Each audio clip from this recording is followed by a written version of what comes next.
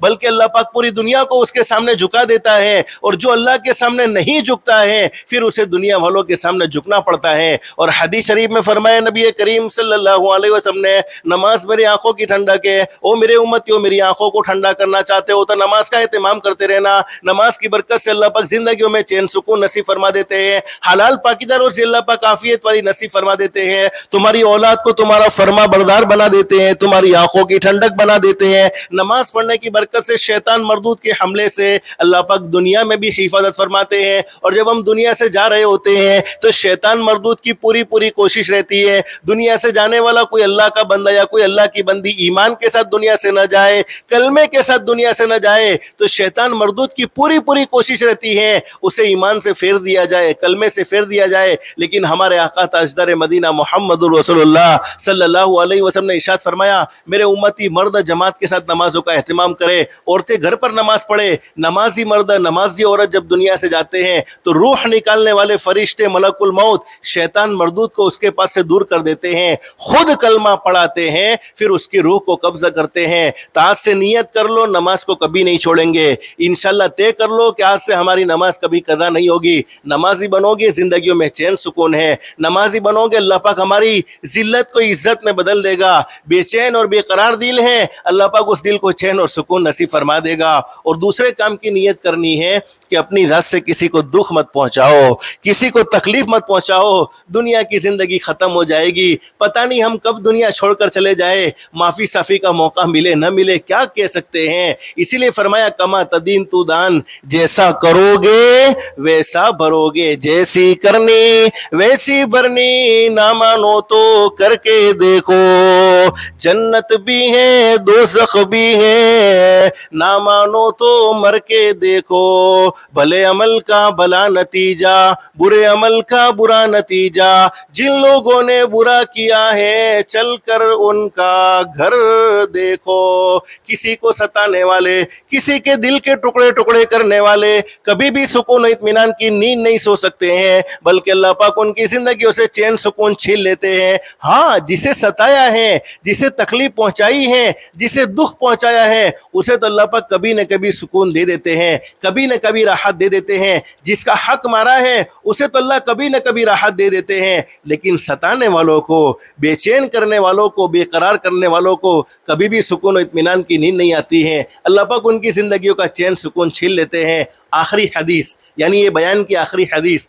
شریف میں فرمایا نبی کریم صلی اللہ علیہ وسلم نے، اللہ رب العالمین بڑے کریم ہے، بڑے رحیم ہے، پوری زندگی گناہوں میں گزر جائے، پوری زندگی نافرمانیوں میں گزر جائے، لیکن ایک مرتبہ سچے دل سے کہہ دیا جائے استغفر اللہ، کہہ دو یہاں بیٹھے ہوئے استغفر اللہ، ماں بہن دل میں کہہ دو استغفر اللہ، کہو استغفر اللہ، جس کے معنی یہ ہے کہ اے اللہ میں تجھ سے معافی مانگتا ہوں، عورت اے اللہ میں تجھ سے معافی مانگتی ہوں۔ اللہ رب العالمین فرماتے او میرے بندے، او میری بندی، تو نے مجھ سے معافی مانگی ہے، میری عزت کی قسم میں نے تیری زندگی بھر کے سارے گناہوں کو معاف کر دیا ہے۔ پھر کہو ایک مرتبہ استغفر اللہ۔ جب ہم دنیا والوں سے معافی مانگتے تو تانا بھی دے دیتے ہیں، کیا تانا دیتے ہیں؟ تمہیں معاف کرنے جیسا تھا تو نہیں، لیکن تم حج میں جا رہے ہو اس لیے تمہیں معاف کر رہے ہیں، تمہیں معاف کرنے جیسا تھا تو نہیں، لیکن تم عمرہ میں جا رہے ہو اس لیے تمہیں معاف کر رہے ہیں، تمہیں معاف کرنے جیسا تھا تو نہیں، لیکن رمضان کا مہینہ آ رہا ہے اس لیے تمہیں معاف کر رہے ہیں،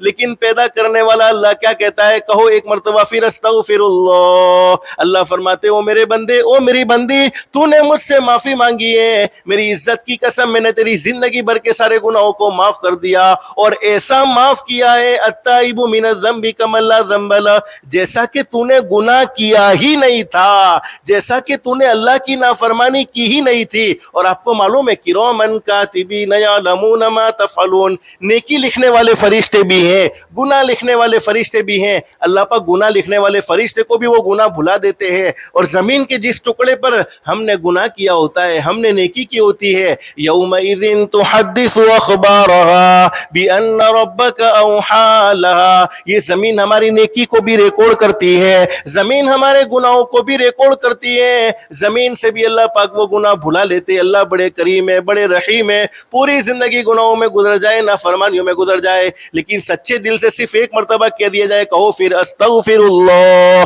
اللہ پاک زندگی بھر کے سارے گناہوں کو معاف کر دیتے ہیں. لیکن دو گناہ زندگی میں ایسے ہیں جن کی سزا مرنے کے بعد تو ملتی ہی ملتی ہے. اگر معافی نہیں مانگی تو مرنے سے پہلے دنیا میں بھی ضرور مل جاتی ہے. معافی نہیں مانگی تو مرنے کے بعد تو ملتی ہی ملتی ہے, مرنے سے پہلے بھی دنیا میں ضرور ملتی ہے. نمبر ایک, جس نے اپنے ماں باپ کے دل کے ٹکڑے ٹکڑے کیے ہو, اس لحاظ سے نیت کرو کہ اپنے ماں باپ کو کبھی دکھ نہیں دیں گے, ہمیشہ اپنے ماں باپ کو راحت پہنچائیں گے. ماں باپ بہت بڑی نعمت ہے. اور حدیث شریف میں فرمایا نبی کریم صلی اللہ علیہ وسلم نے, میرے امتیوں اگر تم یہ چاہتے ہو کہ اللہ پاک تمہیں ایمان والی, کلمے والی, عزت والی, عافیت والی, سلامتی والی, اللہ کی رضا والی موت نصیب فرمائے اور مرنے کے وقت کو تم پر آسان فرما دے, اچانک کی موت سے اللہ پاک تمہیں بچا لے, تو فرمایا کہ اپنے ماں باپ کے ساتھ اچھا سلوک کرو. ماں باپ کے ساتھ اچھا سلوک کرو گے, اللہ پاک موت کی تکلیف سے بچا لے گا. ایمان والی, کلمے والی, عزت والی, عافیت والی, سلامتی والی, اللہ کی رضا والی موت نصیب فرمائے گا. اور اگر ہم اپنے ماں باپ کے فرما بردار رہیں گے,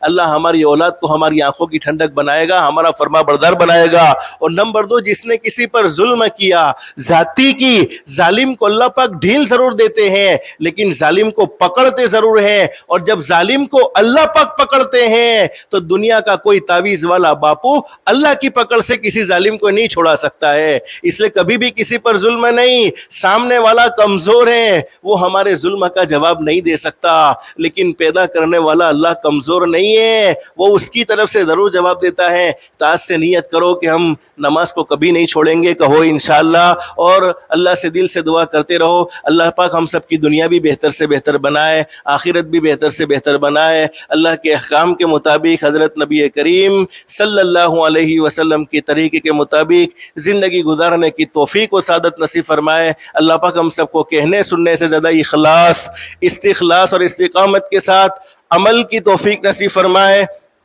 آمین یا رب العالمین. وآخر دعوانا ان الحمد للہ رب العالمین. دعا کرنے سے پہلے ایک مرتبہ درود شریف پڑھ لیں. درود شریف میں فائدہ یہ ہے کہ پڑھنے پر اللہ کی رحمت متوجہ ہوگی. پھر 3 مرتبہ قل هو اللہ پڑھ لے. ایک مرتبہ قل هو اللہ پڑھنے کا ثواب 10 پارے, 2 مرتبہ پڑھیں گے 20 پارے, 3 مرتبہ پڑھیں گے 30 پارے, یعنی 30 یا 35 سیکنڈ میں ہم پورے قرآن کریم کا ثواب حاصل کر سکتے ہیں. پھر ایک مرتبہ درود شریف پڑھ لے اور اس کا ثواب مرحوم بھائی کو پہنچا دے. ان کے ثواب, ہمارے ثواب میں بھی کوئی کمی نہیں ہوگی اور ان کو بھی ثواب پہنچ جائے گا. ایصال ثواب کا طریقہ یہی ہے. لوگ پوچھتے ہیں کہ ایصال ثواب کیسے کرنا, اتنے قرآن ہم نے پڑھے ہیں, اتنی دعائیں پڑھی ہے, اتنا استغفار پڑھا ہے, تو اس کا ثواب کیسے پہنچایا جائے. تو اس کا ثواب پہنچانے کا کوئی لمبا چوڑا پروسیس نہیں ہے. بس دل میں نیت کرنی ہے کہ اللہ میں نے یاسین شریف پڑھا ہے, اللہ میں نے قرآن کریم کے اتنے پارے پڑھے ہیں, ان کا ثواب تو فلاں مرحوم کو پہنچا دے اور ہمارے فلاں رشتہ دار کو پہنچا دے. اسی طریقے سے پوری امت کو پہنچا دے تو ہمارے ثواب میں بھی کوئی کمی نہیں ہوگی, اور ہم نے جن کی نیتیں کی ہیں ان کو بھی وہ ثواب پہنچا دیا جائے گا. اللہم صلی علی محمد وعلی آل محمد کما صلیت علی ابراہیم وعلی آل ابراہیم انک حمید مجید. اللہم بارک علی محمد وعلی آل محمد کما بارکت علی ابراہیم وعلی آل ابراہیم انک حمید مجید. اعوذ باللہ من الشیطان الرجیم. بسم اللہ الرحمن الرحیم. قل هو اللہ احد اللہ الصمد لم یلد ولم یولد ولم یکن له کفوا احد. بسم اللہ الرحمن الرحیم. قل هو اللہ احد اللہ الصمد لم یلد ولم یولد ولم یکن له کفوا احد. بسم اللہ الرحمن الرحیم. قل هو اللہ احد اللہ الصمد لم یلد ولم یولد ولم یکن له کفوا احد. اللہم صلی علی محمد وعلی آل محمد کما صلیت علی ابراہیم وعلی آل ابراہیم انک حمید مجید. اللہم بارک علی محمد وعلی آل محمد کما بارکت علی ابراہیم وعلی آل ابراہیم انک حمید مجید. اللہ سے ایک دعا ضرور یہ کر لینی چاہیے کہ اللہ پاک جن کا انتقال ہوا ہے, جن مرحوم بھائی کا, اللہ پاک ان کے گھر والوں کو صبر جمیل نصیب فرمائے. اور حقیقت یہ ہے کہ صبر تو کرنا ہی پڑتا ہے, اس کے بغیر کوئی چارہ کار نہیں ہوتا. دنیا میں سب سے بڑا صدمے والا اگر کوئی دین ہے, تاریخ تاریخ کا، ہسٹری کا، اگر کوئی پوچھے کہ ہسٹری کا سب سے بڑا صدمے والا دن کون سا، تو وہی دن جس دن میں حضرت نبی کریم صلی اللہ علیہ وسلم نے اس دنیا سے پردہ فرمایا۔ تو جب حضرت نبی کریم صلی اللہ علیہ وسلم کے پردہ فرمانے پر صحابہ کرام کو ہمارے نبی سے اپنے ہر چیز سے زیادہ محبوب ہمارے نبی تھے، اپنے اولاد سے بھی زیادہ، اپنے رشتہ داروں سے بھی زیادہ، اپنی تمام نعمتوں سے زیادہ محبوب حضرت نبی کریم صلی اللہ علیہ وسلم کی ذات گرامی تھی، پھر بھی صبر کیا۔ اس لیے صبر کے دامن کو ہاتھ سے نہیں چھوڑنا چاہیے، صبر ضرور کرنا چاہیے۔ صبر کرنے کا فائدہ جانے والے مرحوم کو بھی ہوتا ہے، اس لیے صبر کا دامن کبھی نہیں چھوڑنا چاہیے، اللہ کے فیصلے پر راضی رہنا چاہیے۔ موت اور زندگی کا مالک اللہ ہے، بس اللہ پاک ہمیں صبر کی توفیق نصیب فرمائے اور اللہ پاک ہمیں اخلاص اور للہیت کے ساتھ عمل کرنا آسان فرمائے۔ دعا کر لیں۔ اللہم لک الحمد کما انت اہل فصلی وسلم علی سیدنا محمد کما انت اہل وفل بنا ما انت اہل فانک اہل التقوی واہل المغفرہ۔ اللہ ہم سب کے ساتھ کرم کا، رحم کا، عافیت کا معاملہ فرما دے، ہم سب کے گناہوں کو معاف فرما دے، جتنی زندگی غفلت میں گزر گئی معاف فرما دے، جو